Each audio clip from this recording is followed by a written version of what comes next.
Welcome to Teyvat Historia. In this video, I'm going to break down the recent Genshin Impact version 2.3 Shadows Amidst Snowstorms trailer. So let's not delay and jump right into it. The trailer begins with Goro overlooking the location of the new Golden Wolf Lord boss. As the voiceover begins, it plays out as if they are bits of story information. However, when dissecting the content a little deeper and listening closely to the delivery itself and how it shifts tonally, it's more likely that Goro's lines here are simply cut from his voice lines, particularly the first. With this newfound strength, I will defend those who fight alongside me. Which is very probably an Ascension voice line. Moving on, we're shown several sequences from Arataki Ito's story quest, as the voice of an NPC speaks of the Tenryu Commission's arrest warrant, which is obviously going to be related to Ito, given his past antagonistic relationship with Kujo Sara, after his vision was claimed during the decree. This is further confirmed by the voice lines that follow, as the voice of what is likely to be a Tenryu Commission samurai mentions that they've been trying to capture Arataki Ito.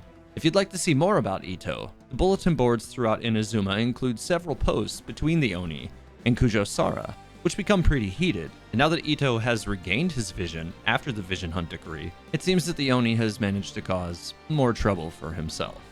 The next voice line has Paimon saying, "If people see Oni causing trouble again, that'll defeat the whole purpose of the sacrifice you made!"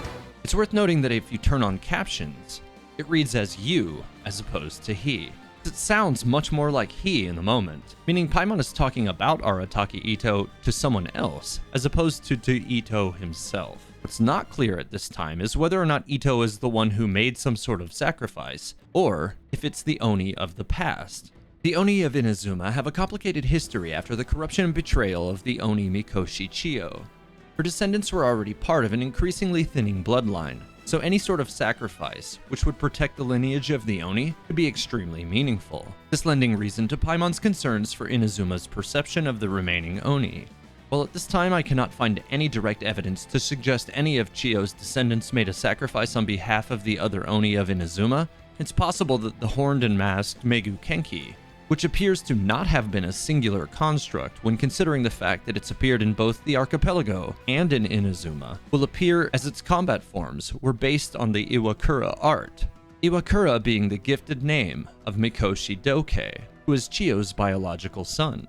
The trailer continues and various shots of a new Inazuma dungeon are shown, overlain with a mechanical voice, possibly that of Megu Kenki, that, if torn, would result in the destruction of the before-mentioned domain. The next shot shows Ito referring to another Oni as an idiot, before encouraging someone to repeat something that was likely insulting to his face. This could be indicating that the antagonist of Ito's story could be another Oni, and Ito is actually fighting to protect the integrity of his people, serving whatever sacrifice he or his descendants have made. Circling back to the paper charm, we can see explosions and falling debris suggesting that the paper charm is in fact torn, resulting in the domain's destruction.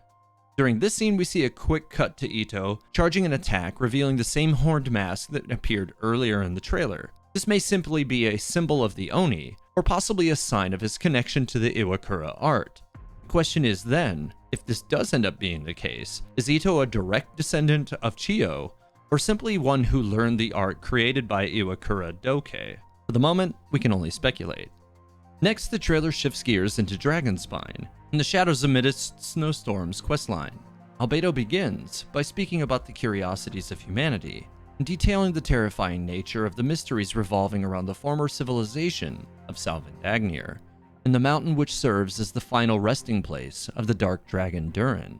Then, Eula has a line in which she mentions that people are often put off by the cold, failing to explore what lies beneath. This is knowledge which comes from experience, as the entire line is a parallel for her perception by many in Mondstadt. Then we see a quick shot of Joel, who is the young boy who stays at the Dragonspine Adventurer camp, waiting for his father to return, despite evidence that may suggest his father may have perished on the mountain.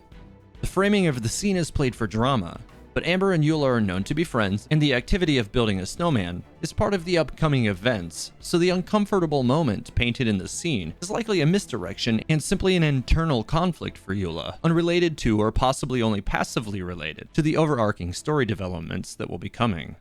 As the ominous music plays on, we find out some of Albedo's alchemy notes are missing, and we see his alchemy lab on the mountainside has been ransacked. Next, Eula mentions Dragonspine is more dangerous than it used to be.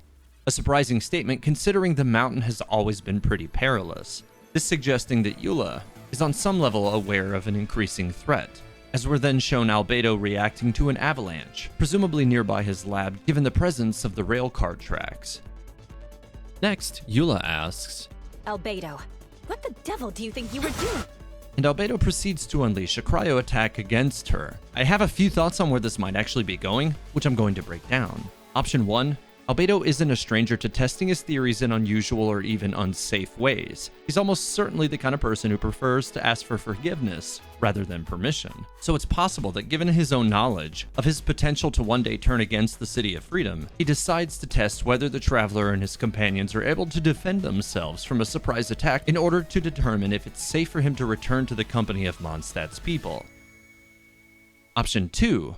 Albedo has actually turned on the party and become evil. The party is working to shut him down before he is able to break away, putting anybody else in danger. This is actually a pretty loaded possibility, given Albedo's relationship with Klee and her mother. If this does end up being the case, it's the sort of event that could prompt the omnipotent Alice to finally return to Mondstadt, helping Albedo to regain himself.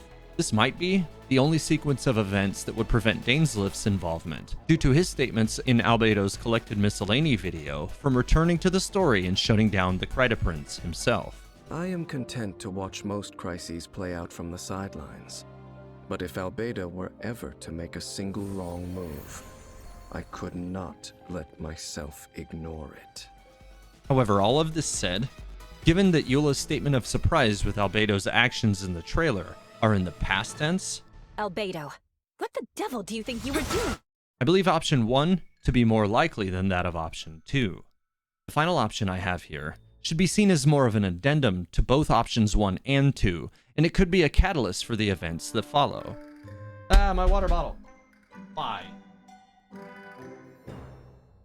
Albedo, the last time we saw him conducting research on Dragonspine, he was beginning to see certain similarities between the Traveler and himself. Facts of which have long been resonated within theory crafters such as myself, lending to the possibility of him being an artificial human, and not just that, but a homunculus made to emulate the form of the Travelers. So, with the trailer showcasing Albedo utilizing cryo powers, it's possible that Eula could be calling out in question to Albedo's actions, after he unexpectedly reached out in an attempt to resonate with her cryo vision, if even for a brief period. Throughout the sequence, they do a good job of hiding Albedo's vision, which only increases in my mind the possibility of this line of thinking, but we'll just have to wait for now. It's worth finally noting that Albedo's eyes do appear to shine a bit brighter than usual in this scene as he launches the cryo attack. But whether this indicates any kind of possession or change of character is totally speculative at this time. Another interesting detail to note from the trailer is the depiction of the Cinnabar Spindle. This weapon bears a surprising stylistic resemblance to the Festering Desire from the 1.2 version questline, while also bearing a color scheme and visuals which are symbolic of Albedo himself. Over on the 2.3 version showcase on the Genshin Impact website,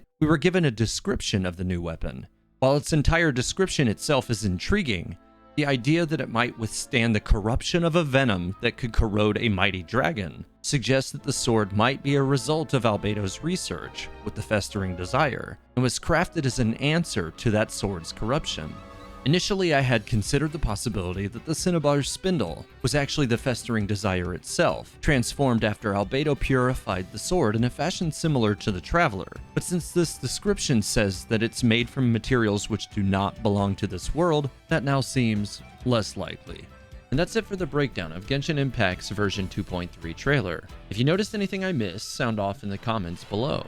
I'm currently striving to reach 100,000 subscribers, and currently the channel is just a little below 95,000. So if you enjoyed the video, subscribe, leave a like, and don't forget to hit the bell icon so that you're notified when my next video goes live. I stream most weeknights over on Twitch. Check my YouTube community page or Twitch channel at twitch.tv/Teyvat Historia for my full schedule. Thanks for watching Teyvat Historia. May the 7 guide you, travelers.